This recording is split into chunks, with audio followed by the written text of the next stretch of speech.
વઢવાના પક્ષી સરોવર એ પક્ષીઓ માટેનું એક આશ્રય સ્થાન બનતું જાય છે ત્યારે ગઈકાલે 5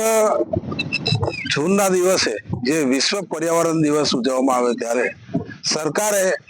અને સરકારના લગતા કેટલાય ખાતાકીય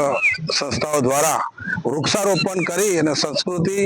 પ્રકૃતિની જાળવણી માટે વૃક્ષારોપણના પ્રોગ્રામ કરવામાં આવે છે ત્યારે વઢવાના પક્ષી સરોવર ખાતે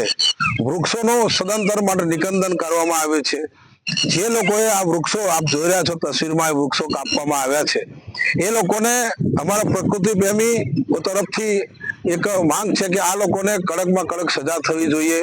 અને એક વૃક્ષ દીઠ 10 વૃક્ષ વાવવા માટે એમને દંડ કરવો જોઈએ। એ રીતે અહીંયા સ્થળ પર લગભગ 8 વૃક્ષ કપાયા છે તો 8, 10, 80 વૃક્ષ 5 વર્ષ સુધીને વાવીને એને ઉછેરે એવો દંડ કરવો જોઈએ। તો આવા પ્રકૃતિ વિરોધી માનસિકતા ધરાવતા લોકોને ખરેખર એમને દંડ મળવો જ જોઈએ, સજા મળવી જ જોઈએ। આ પક્ષી સરોવર એટલે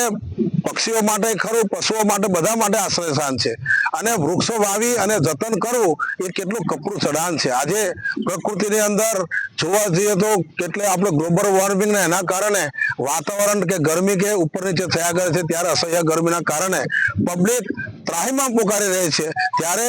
પક્ષીઓનું આ આશ્રય સ્થાન વઢવાના પક્ષી સરોવર ત્યાં વૃક્ષો કાપી રહ્યા છે લોકો